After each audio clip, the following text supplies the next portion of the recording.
নমস্কাৰ, মই মিলন। মই আজি আঁকিবলৈ লৈছোঁ আপোনালোক সকলোৰে পৰিচিত এখন মুখ দুষ্ট ছোৱালী। আপোনালোক সকলোৱেতো নিশ্চয় চিনি পাইছে এই দুষ্ট ছোৱালী মানে মই কাৰ কথা কৈছোঁ। যদি আপোনালোকে চিনি পোৱা নাই তেন্তে আপোনালোকে এই ভিডিঅ' ক্লিপটো এবাৰ চাই লওক। তোৰ হোৱা পাতিত গৈ কেঁচা টোপনি ভঙা নাই নহয়, তই কিয় ইমান টেটু ফালি চিঞৰি আছ? বলকচোন তেন্তে দুষ্ট ছোৱালীয়ে অভিনয় কৰা গান এটাৰ সৈতে ভিডিঅ'টো আৰম্ভ কৰোঁ।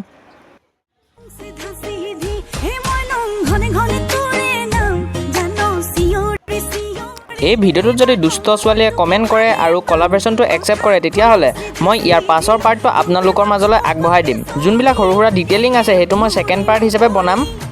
মানে ইয়াত যোনবিলাক সৰু সুৰা ডিটেইলিং সেইবিলাক মই এতিয়া দিয়া নাই। যদি দুষ্ট ছোৱালীয়ে কমেণ্ট কৰে আৰু কলাবৰেশ্যনটো একচেপ্ট কৰে তেতিয়াহ'লে সেইবাবে আপোনালোক সকলোৱে দুষ্ট ছোৱালীক কমেণ্টত মেনশ্যন কৰক বা শ্বেয়াৰ কৰি দিয়ক। যদি আপোনালোকে এনেদৰে এখন ছবি আঁকিব দিম বুলি ভাবে তেন্তে ফ'ল' আৰু ছাবস্ক্ৰাইবটো কৰি থ'ব, তেতিয়া 30% আপোনালোকে ডিছকাউণ্টত পাব।